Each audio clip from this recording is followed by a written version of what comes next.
$1 million sounds like freedom. But after 65, some retirees discover that $1 million can feel much smaller than expected. You sit down at the kitchen island on a Tuesday morning, look at your property tax bill, and realize the math feels incredibly tight.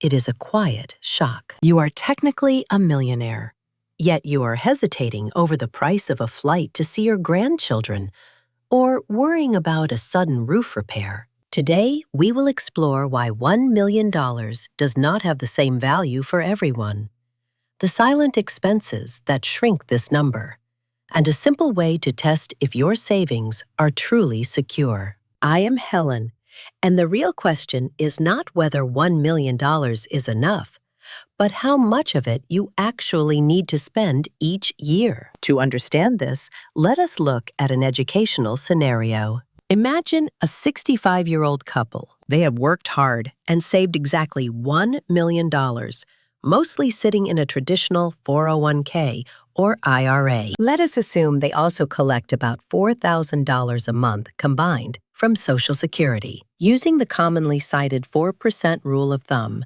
they withdraw $40,000 from their investments during their first year of retirement. Add in their Social Security, and they have a gross income of $88,000 a year. That sounds perfectly comfortable. So why does that $88,000 suddenly feel restricted? The first reason is the roof over your head. There is a common retirement assumption that once the mortgage is paid off, housing becomes essentially free. But a paid-off house is never free. The property taxes continue to arrive. The homeowner's insurance premiums rise. The water heater breaks, the driveway needs repaving, and the utilities keep ticking up. Even without a mortgage, maintaining a home can easily cost $5,000 to $10,000 a year. And if you still have a mortgage, or if you are renting in a market where prices are climbing, your $1 million shrinks much faster.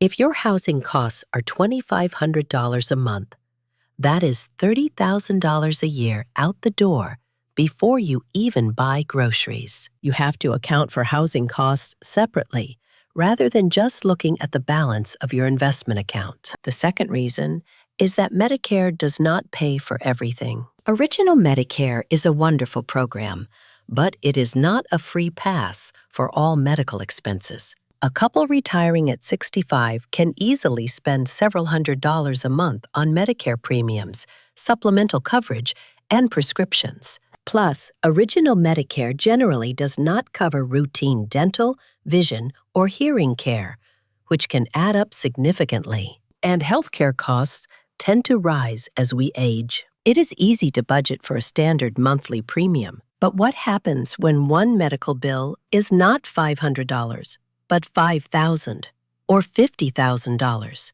Your portfolio has to work harder just to keep you healthy, which brings us to the third invisible drain on your money: inflation after you stop working. When you are employed, you usually get periodic raises to help offset the rising cost of living. But in retirement, you are on a largely fixed income. Grocery prices, insurance premiums, and utilities all increase over time, and they often rise faster than the general inflation rate. If inflation averages 3% a year, the cost of your everyday life will nearly double over a 20-year retirement. The $100 you spend at the supermarket today will eventually turn into $200. That 4% you pull from your $1 million portfolio might need to become 5% and then 6% just to maintain the exact same standard of living. Now, you might be thinking that your money is invested and the stock market grows over time, so your portfolio will just outgrow inflation. That assumption leads us to the fourth factor, which is pulling money out at the wrong time. This is called sequence of returns risk. It is a terrible idea to assume your portfolio will consistently grow by 7 or 8% every single year. You do not experience the market in historical averages. You experience it month by month. If the stock market drops by 20% during your first few years of retirement, and you are still withdrawing a fixed amount every month to pay your bills, you are selling your investments at a severe discount. You are locking in those losses permanently. When you were working, a market crash was just a temporary annoyance. But when you are actively pulling money out, a poorly timed market drop can permanently shrink your portfolio, making it incredibly difficult for that $1 million to recover.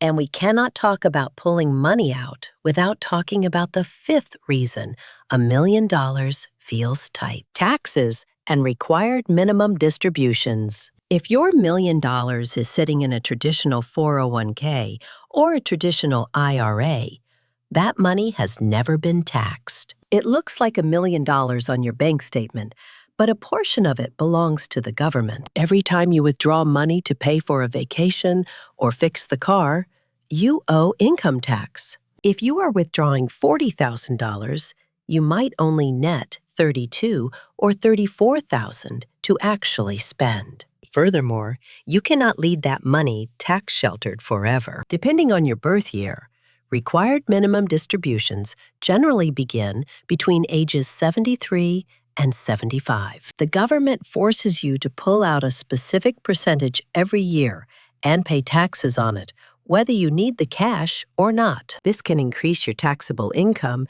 and even trigger higher Medicare premiums through something called IRMA. The tax code is deeply intertwined with your retirement savings. Finally, the sixth factor involves the unpredictable wildcards of life, like long-term care and family support. Medicare does not pay for extended stays in a memory care facility, assisted living, or nursing care. These costs can decimate $1 million portfolio very quickly. And even if you remain perfectly healthy, many retirees find themselves financially supporting adult children, helping with grandchildren, or assisting their own aging parents. These are things we often do out of love, but they are expenses that are rarely put into a retirement spreadsheet. You cannot build a financial plan on the absolute assumption that expensive emergencies will never happen to you. So how do you know if your savings are actually safe? Here is a simple framework to check your numbers this week. First, sit down and calculate your absolute essential expenses for 1 year. Just the basics: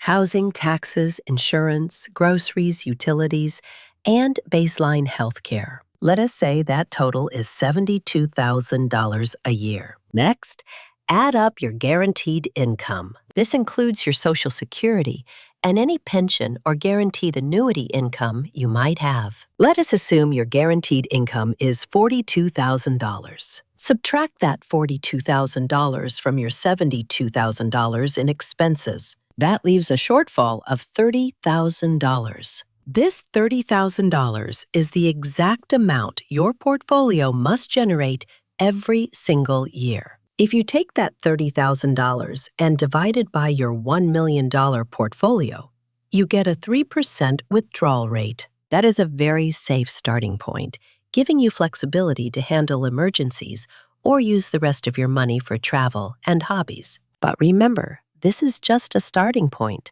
not a universal safety rule. You also have to check that you have separate emergency savings and a plan for major medical events. There are absolutely times when $1 million might not be enough. If you enter retirement with a massive mortgage, or if you live in an area with a very high cost of living, the money will drain faster. If you retire early, meaning you have to fund more years without Social Security or Medicare, $1 million can stretch extremely thin. If you only have one source of Social Security in your household, or if you have a chronic illness that requires ongoing specialized care, your expenses will be structurally higher. If your actual spending requires you to pull $80,000 to $100,000 from your investments every year, $1 million will quickly feel like a trap. Retirement security is not about having the biggest number on a spreadsheet.